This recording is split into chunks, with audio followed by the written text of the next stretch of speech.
The story of the Cherokee Nation's journey along the Trail of Tears is one of profound tragedy, perseverance, and an unfathomable struggle for survival.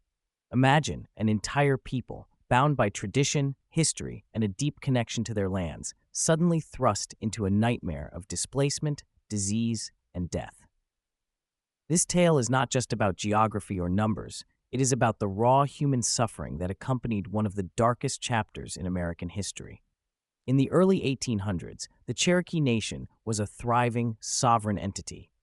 Their ancestral lands spanned across vast, lush territories in what are now the modern states of Georgia, Tennessee, North Carolina, and Alabama.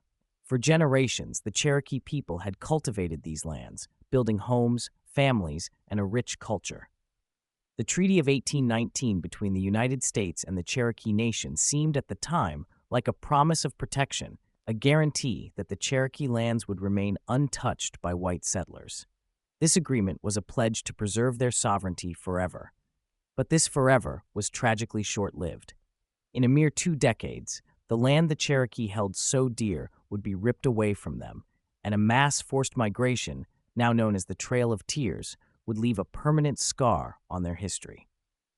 By the 1830s, the expansionist ambitions of the United States had intensified. White settlers, hungry for new land to farm and exploit, saw the Cherokee land as fertile ground for their ambitions. The U.S. government, driven by a relentless desire to push westward, began to undermine the very treaty it had signed. The rise of Andrew Jackson's presidency further cemented this ruthless agenda. Jackson's Indian Removal Act of 1830 set the stage for the forced expulsion of Native American tribes, particularly the Cherokee, from their ancestral lands. This was not a peaceful transition. It was a forced eviction of catastrophic proportions. In 1838 and 1839, over 15,000 Cherokee men, women, and children were rounded up and herded like cattle from their homes. They were detained in crude, hastily constructed forts, with minimal shelter, food, or medical care. Imagine being stripped from your home, your land, your community, and placed in these conditions. An environment where disease thrived, where hunger gnawed at your body, and where hope seemed to slip further away each day. The cruelty of the detention process was only the beginning. Once the Cherokee were gathered, the U.S. government initiated a forced march of approximately 1,000 miles through 9 states, from their homeland in the southeast to what is now Oklahoma. This journey, the Trail of Tears, was a grueling, deadly trek through harsh terrain, extreme weather, and treacherous conditions. Along the way, thousands of Cherokee died. Some estimates suggest that as many as 4,000 Cherokee lost their lives to disease, starvation, and the brutal elements. Imagine walking for weeks, even months, in the dead of winter, with nothing more than the clothes on your back.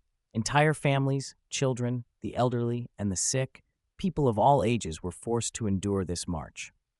With little food or water, their bodies weakened by the cold and fatigue, many fell along the way, never to rise again. They were buried in shallow, unmarked graves along the trail, their names lost to history, but their pain and suffering echoing through time. The Trail of Tears was not just a physical journey. It was a journey of loss of land, loss of life, loss of culture, and loss of identity. For the Cherokee, the land they were leaving behind was not just property. It was a part of their very being, a place where their ancestors had lived and died, where their culture had thrived for centuries. It was sacred ground, and now they were being ripped away from it, with no promise of what awaited them on the other side. The emotional and psychological toll on the Cherokee people was immense. The forced migration represented the systematic destruction of their way of life, and it is no exaggeration to say that the Trail of Tears was a form of cultural genocide. As the Cherokee made their way westward, they encountered obstacles at every turn.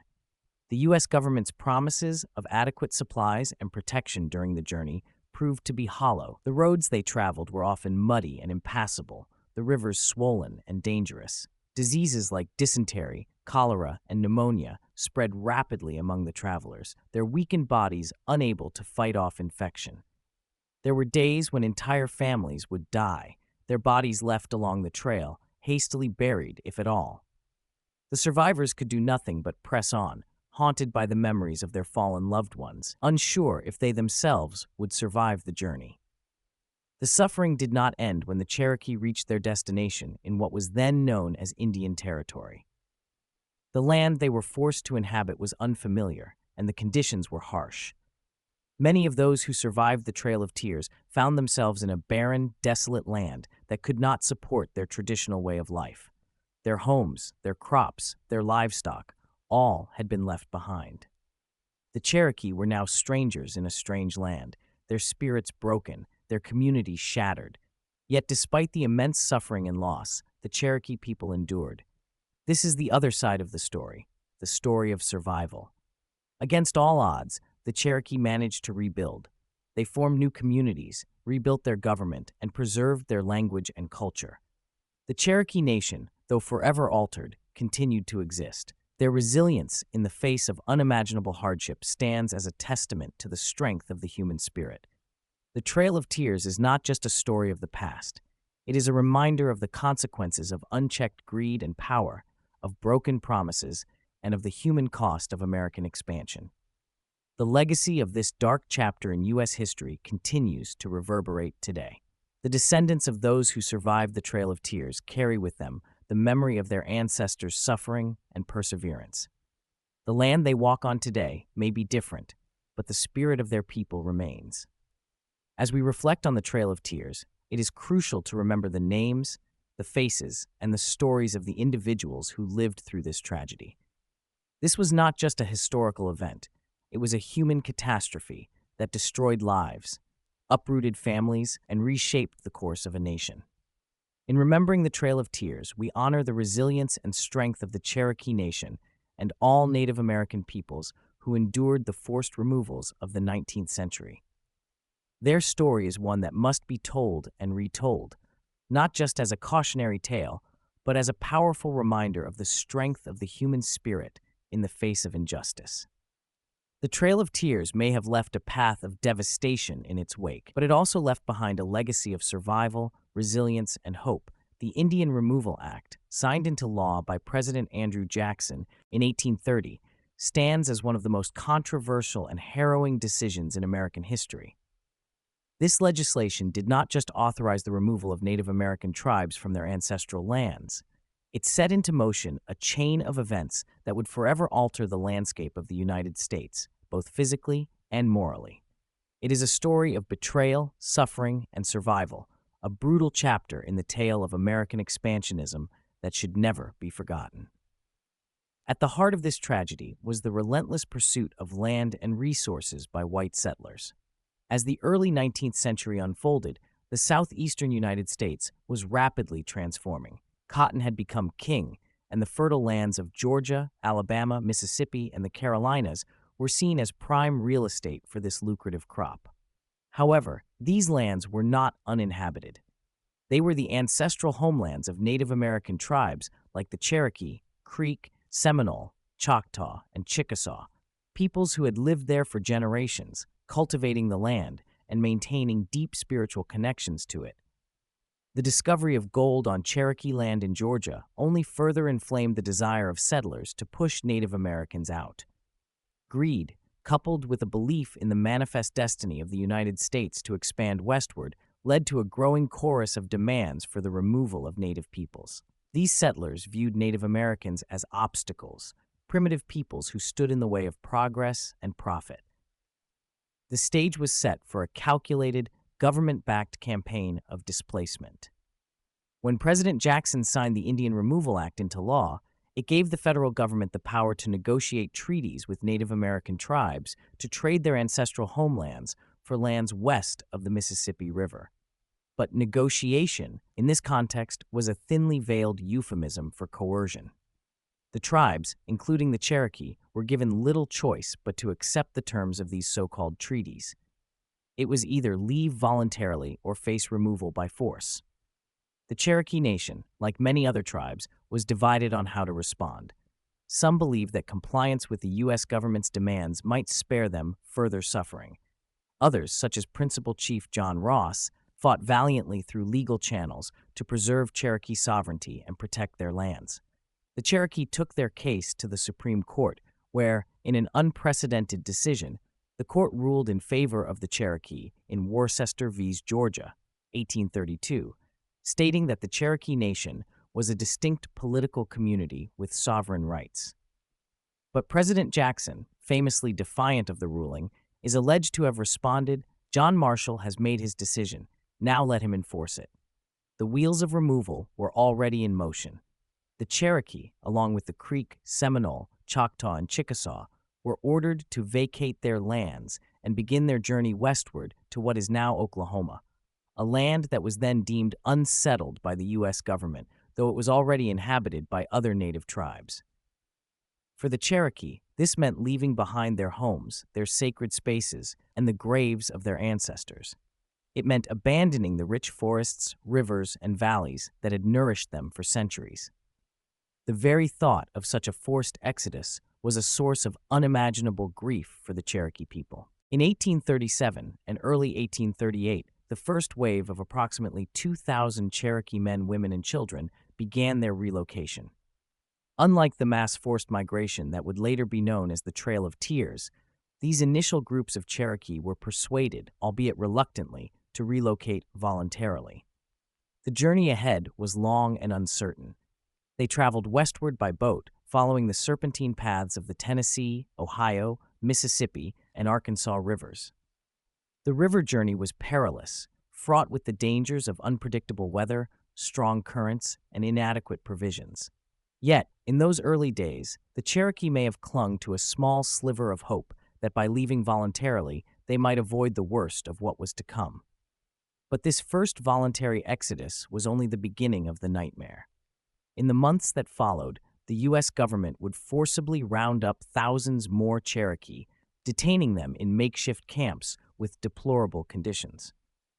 By the time the mass removal began in earnest in late 1838, the process had become a death march. This brutal trek, which came to be known as the Trail of Tears, saw the Cherokee and other tribes endure unspeakable hardships, starvation, disease, exposure to the elements, and the profound emotional toll of watching their loved ones perish along the way. The Indian Removal Act affected not just the Cherokee, but also the Creek, Seminole, Choctaw, and Chickasaw tribes, all of whom were uprooted from their homelands in the southeastern United States. Each tribe faced unique challenges during their forced migration, but all were united by the trauma of displacement. For the Creek, the removal was especially devastating, as they had already endured years of conflict with white settlers and the U.S. military. The Seminole, known for their fierce resistance, fought back against removal in a series of bloody conflicts known as the Seminole Wars, but even they eventually faced relocation. The Choctaw and Chickasaw, too, were coerced into leaving behind their homes, their communities fractured, and their spirits crushed. It is difficult to imagine the scale of the suffering endured by these tribes during the removal process. Entire communities were uprooted, families were torn apart, with some members perishing along the way, leaving behind a trail of grief and loss. The journey to the West was not just a physical displacement, it was a cultural and spiritual dislocation that left deep scars on the collective psyche of these tribes. And yet, despite the overwhelming odds, many of these tribes found ways to survive and rebuild.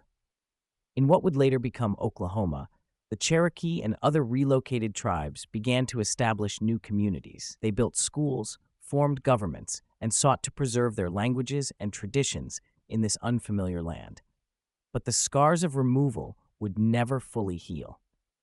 The trauma of the Trail of Tears and the forced relocations that preceded and followed it left an indelible mark on the history and identity of Native American tribes. The Indian Removal Act, when viewed through the lens of history, represents a monumental failure of moral leadership and a glaring injustice. It was an act driven by greed and expansionist ambition, rooted in a belief that Native Americans were expendable obstacles in the path of progress. President Jackson's justification for the policy was that it would save Native Americans from extinction by moving them away from the encroachment of white settlers. But in reality, it led to the destruction of lives, cultures, and communities. In retrospect, the Indian Removal Act and the suffering it caused serve as a stark reminder of the devastating impact of colonialism and the relentless pursuit of land and resources at the expense of indigenous peoples. The forced migrations, the broken treaties, and the indifference to Native American suffering are dark chapters in the history of the United States, chapters that must be remembered and acknowledged. Today, the descendants of those who endured the Trail of Tears and the forced removals continue to carry the legacy of their ancestors. They are a testament to the resilience and strength of Native American peoples, who, despite centuries of oppression, have found ways to survive and thrive. The land they walk on may have changed, but the spirit of their people remains unbroken. The story of the Indian Removal Act and its consequences is not just a story of the past. It is a reminder of the injustices that can arise when power and greed go unchecked. It is a call to remember the lessons of history, to honor the voices and experiences of those who suffered, and to ensure that such tragedies are never repeated. In remembering the Indian Removal Act, we must also celebrate the resilience of the Native American tribes who endured it. Their survival is a testament to the enduring strength of the human spirit in the face of unimaginable hardship. Despite being forcibly removed from their homelands, these tribes found ways to preserve their cultures, rebuild their communities, and pass on their traditions to future generations. Their story is one of survival, resilience, and ultimately, hope.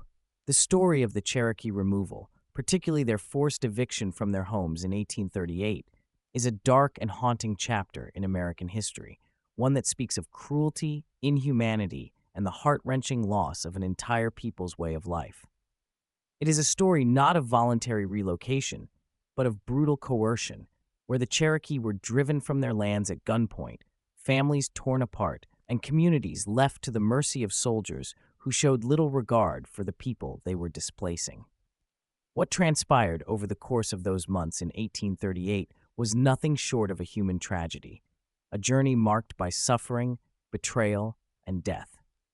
While some earlier Cherokee exiles had managed to leave voluntarily, with their journey westward taking as little as 25 days and resulting in fewer than 24 deaths, the vast majority of the Cherokee had no such fortune.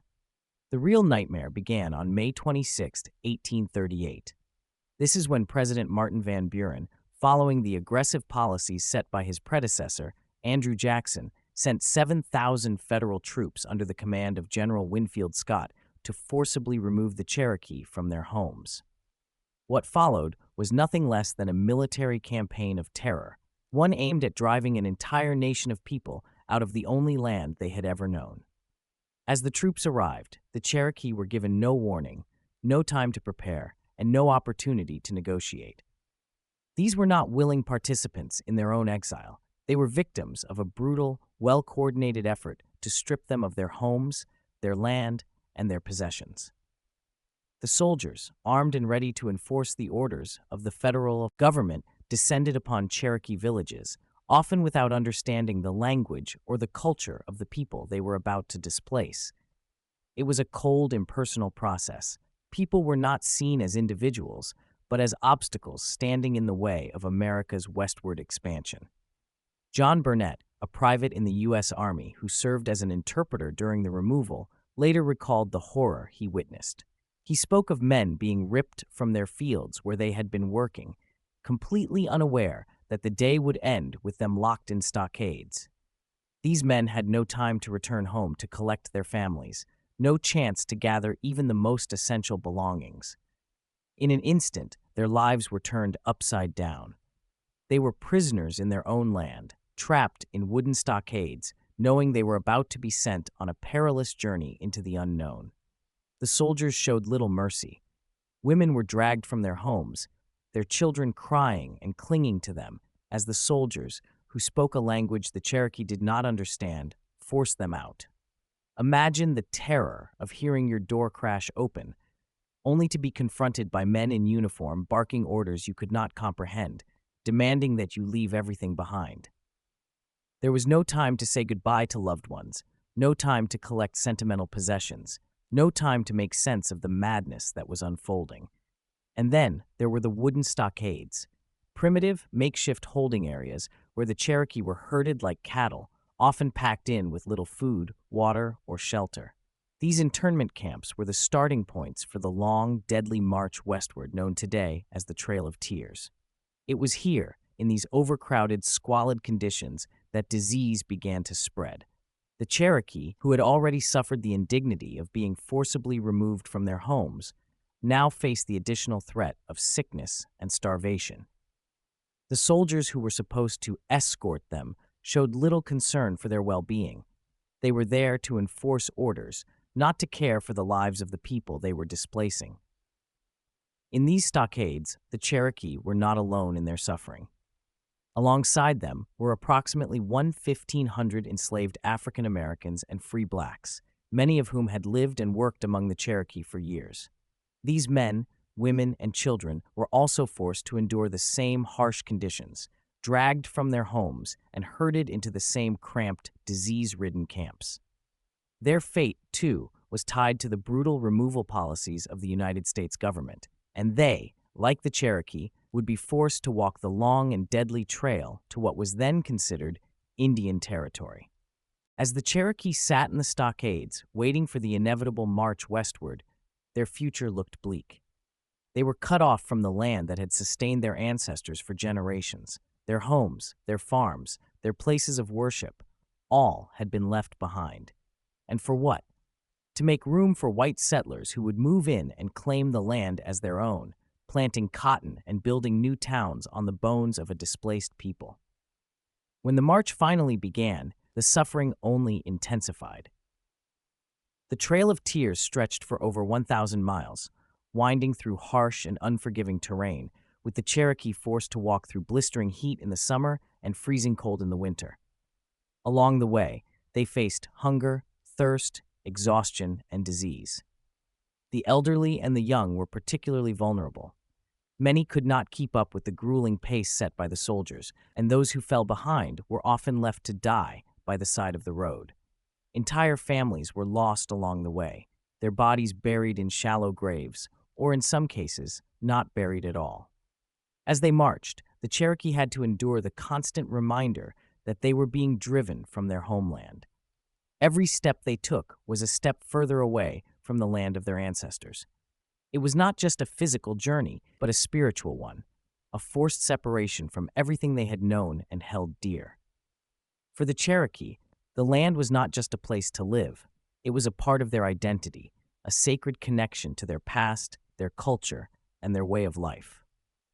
The thought of leaving it behind was a source of immense grief. For those who survived the journey, the arrival in what is now Oklahoma brought little relief. The land they were promised was far different from the lush, fertile territory they had left behind.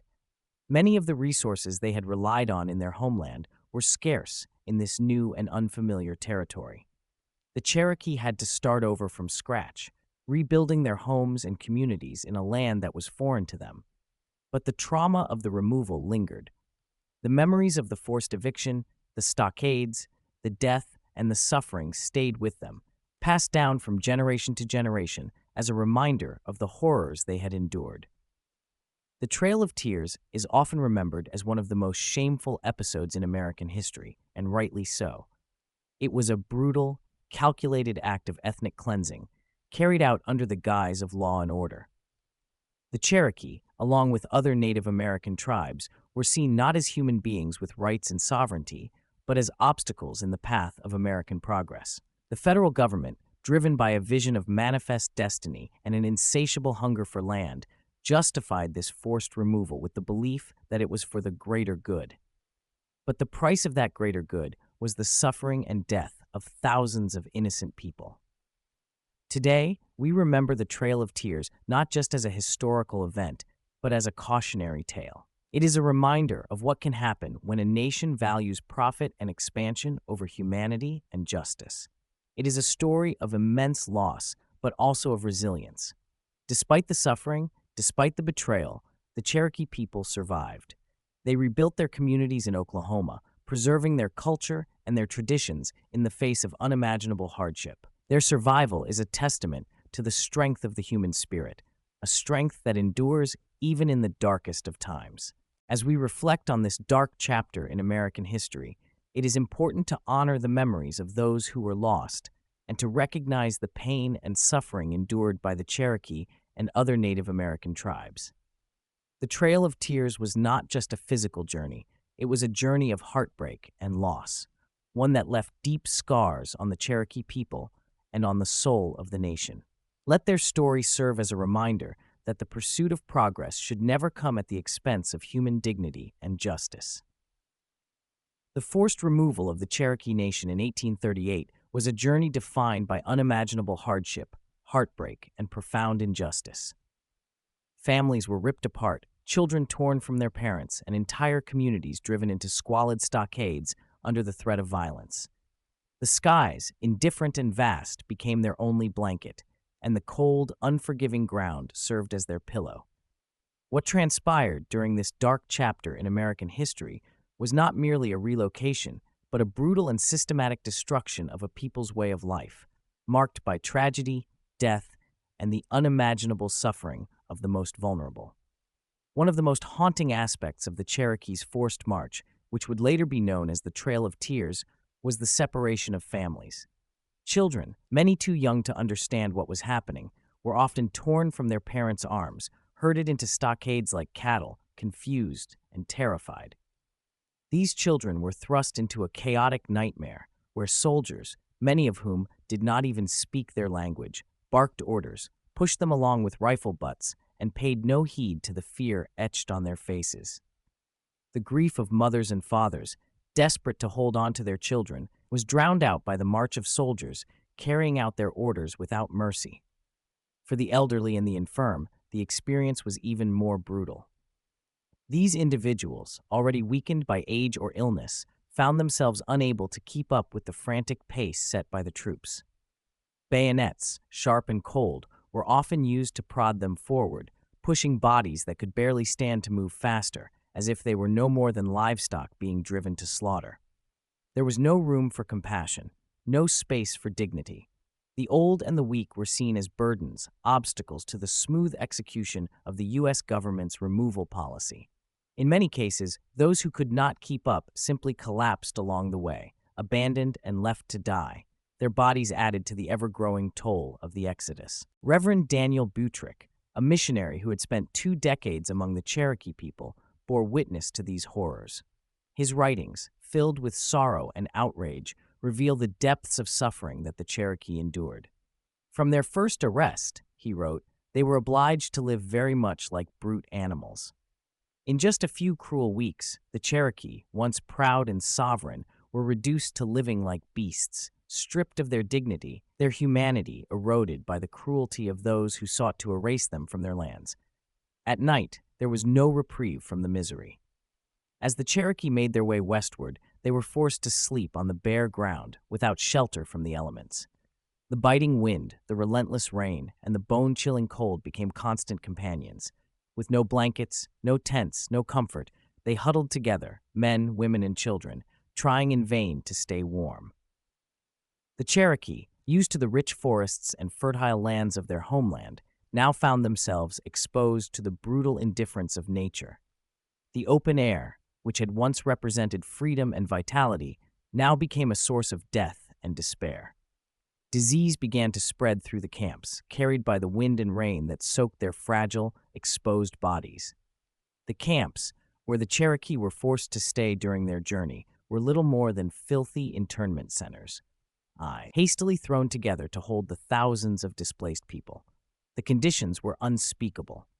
Reverend Buttrick likened them to pens for livestock, where men, women, and children were crammed together without regard for age, health, or family. In these overcrowded, unsanitary camps, deadly diseases such as whooping cough, measles, and dysentery spread like wildfire. The weak and the young were particularly vulnerable, their bodies unable to fight off the infections that ravaged the camps. Mothers watched in helpless agony as their children, already exhausted from the march, succumbed to illness. Fathers, powerless to protect their families, could do nothing but mourn as the bodies of their loved ones wasted away before their eyes. The relentless march westward was not just a physical trial, it was an emotional and psychological torment. Each day, as more Cherokee fell victim to disease and exposure, their spirits were crushed a little further. Death became a constant companion on the trail, an ever-present shadow that loomed over every step. The Cherokee were haunted by the knowledge that they were being driven to their deaths, not just as individuals, but as a people, a culture, and a community. For every mile they traveled, another piece of their heritage was stripped away, and the graveyards of those who had perished grew larger. The weather, too, was merciless. The Cherokee, who had been forcibly removed during both the scorching heat of summer and the freezing cold of winter, faced the full wrath of the elements. In the summer, the sun beat down on them without mercy, scorching their skin and sapping their strength. The heat was oppressive, and without adequate water or shade, many Cherokee collapsed from exhaustion. In the winter, it was the cold that killed. Without warm clothing or blankets, the Cherokee shivered through freezing nights, their bodies weakened by hunger and fatigue. Hypothermia claimed many lives, and as they marched through snow and ice, their hopes for survival grew dimmer with each passing day. For those who survived the journey, the physical and emotional toll was staggering. They arrived in what is now Oklahoma as shadows of their former selves, their bodies gaunt from starvation and illness, their spirits broken by the trauma of what they had endured. The land they had been promised as a new home was unfamiliar and unforgiving. The Cherokee, who had once thrived in the rich lands of the southeastern United States, now found themselves in a place where the soil was poor, the climate harsh, and the resources scarce. The vibrant communities they had built over centuries had been torn apart, and the pain of separation from their homeland weighed heavily on their hearts.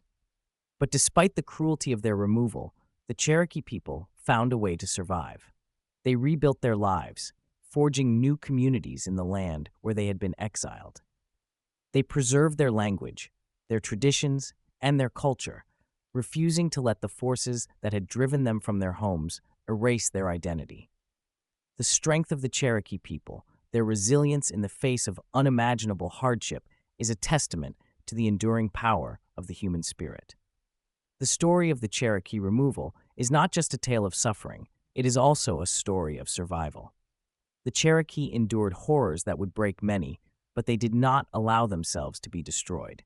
Their journey was marked by death and despair, but also by courage and defiance. They carried with them the memories of those who had perished along the way, honoring their ancestors by continuing to live, to resist, and to remember. Today, the Trail of Tears stands as a powerful reminder of the injustices inflicted upon Native American peoples in the name of progress and expansion. It is a reminder of the human cost of greed, of the suffering that can result when those in power prioritize their own interests over the rights and dignity of others. The Cherokee's journey may have been one of exile and loss, but it is also one of perseverance and strength. In remembering the Trail of Tears, we honor not only the memory of those who died, but also the resilience of those who survived, those who, against all odds, refused to let their spirit be broken. This tragic chapter in history must never be forgotten, for it is a stark reminder of the consequences of unchecked ambition and the dehumanization of others. It is a story that calls us to reflect on the values we hold as a society and to ensure that the mistakes of the past are never repeated. The Cherokee may have been driven from their homeland, but their legacy endures, a legacy of survival, of strength, and of an unbreakable will to live. The summer of 1838 was a time of immense suffering and harrowing journeys for the Cherokee people. That June, 3 military-led migrations departed from present-day Chattanooga, Tennessee, setting the stage for one of the darkest chapters in American history. At gunpoint, men, women, and children were forcibly loaded onto boats that were far from suitable for human transport. The vessels, cramped and sweltering under the oppressive summer sun, offered no more comfort than what would have been afforded to livestock. Indeed, as Reverend Daniel Butrick noted, the boats had little, if any, more room or accommodations than would be allowed to swine taken to market. The image of the Cherokee, a proud and sovereign people, being treated with such callous disregard, packed into boats like animals destined for slaughter, paints a heartbreaking picture of the dehumanization they endured.